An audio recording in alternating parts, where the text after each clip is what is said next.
Jaamatav juhtum, mis areneb Londoni kohtusaalis ja tekitab uusi muresid selle üle, kui kaugele võib Iraani režiim olla valmis minema, et vaigistada oma kriitikuid välismaal. Briti prokurörid ütlevad, et rühm Rumeenia kodanikke viis läbi pussitamisrünnaku Iraani ajakirjaniku Boria Zarrati vastu Teherani nimel, süüdistades neid Iraani riigi käsilastena tegutsemises. Nüüd Zarrati, kes töötab opositsioonilises väljaandes Iran International, jäi ellu pärast seda, kui teda 2024. aastal oma Londoni kodu ees korduvalt pussitati.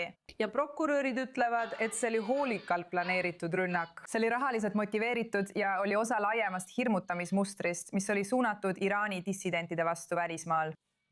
Praegu eitab Iraani Islami-Vabariik igasugust seotust, kui kohtuprotsess toob Teherani väidetavad operatsioonid taas luubi alla, mis ulatuvad kaugele tema piiridest väljapoole. Ja meiega liitub nüüd Iraani aktivist Mahid Beheshti.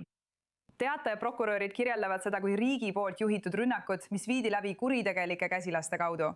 Kui levinud on see taktika tegelikult muutunud, kui rääkida Iraani dissidentide sihtimisest välismaal? Aitäh, et mind kutsusite. Kui vaadata Iraani režiimi ajalugu, siis see ulatub tagasi nende pantvangistamispoliitika ja doktriinideni, mis neil olid juba päris algusest peale, 1979 aastast. Võib-olla saan öelda, et viimase 40 aasta jooksul pärast Iraani-Iraagi sõda. Nii et nad võtavad vaata olukorda praegu Hormuzi väinas. Nad üritavad võtta ülemaailmset majanduspaintvangi. See on täpselt sama olukord. Niisiis, iga katse tappa ajakirjanikke ja aktiviste, kes on režiimi suhtes kriitilised, on terroripoliitika ja inimeste vaigistamise jätk riigi sees. Seda on nad viimased 48 aastat riigi sees harjutanud, kuid samal ajal laiendasid nad seda poliitikat ka väljapoole riiki. Nii et pantvangistamispoliitika ei piirdu ainult inimestega. Praegu näeme seda väga selgelt selles konfliktis Iisraeli ja Ameerikaga. Vaadake teist olukorda, kus rakette ja droone tulistatakse Araabia naaberriikide pihta. Nad püüavad põhimõtteliselt julgeolekut pantvangi võtta. See ongi nende poliitika ja see on nende loomus. Nad ei kavatse tagasi minna, nad ei kavatse taganeda. Võib-olla on erinevaid viise režiimi terroritegevuse vähendamiseks.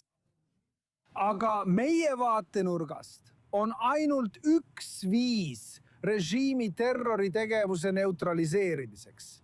Nii Iraanis sees kui ka väljaspool Iraani. Ja see on režiimi enda neutraliseerimine. Ja see tähendab Iraani rahva aitamist selle režiimi kukutamisel, mida praegu toetavad president Trump ja peaminister Benjamin Netanyahu. Nad teevad muidugi suurepärast tööd, kuid kogu see surve, mis neil lasub, ei ole lihtne. Mahid Beheshti, ma tahaksin teilt küsida, millist hirmu ja survet tunnevad Iraani opositsioonitegelased Euroopas, nagu teiegi, kes elate Londonis praegu? Kui mures te tegelikult olete, et see võib teiega juhtuda ja mida te arvate, mida kohus peaks lõpuks tegema, kui nad jõuavad järeldusele, et Islami-Vabariik oli selles rünnakus osaline?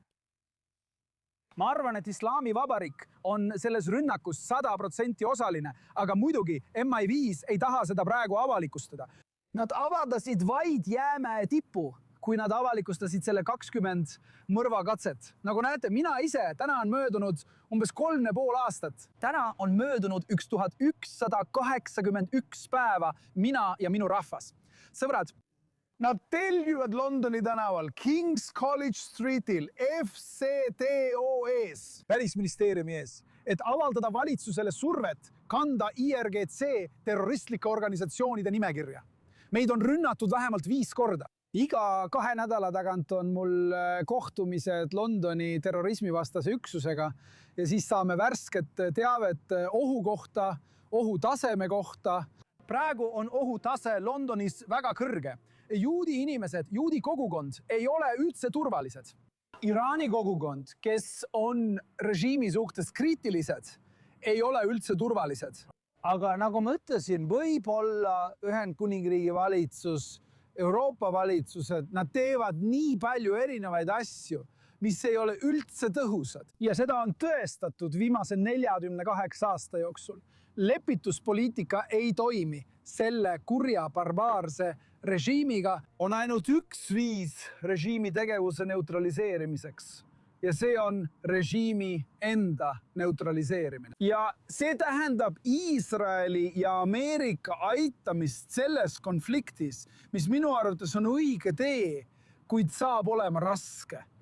Iraani režiim, las ma lõpetan sellega, kaotas kõik peale enamiku lääne meediast. See on väga oluline, sest nad on töötanud lääne meedias, akadeemilistes ringkondades ja poliitikas ja paljudes erinevates valdkondades juba 48 aastat. Ja nad poetavad sinna ennast ja oma inimesi.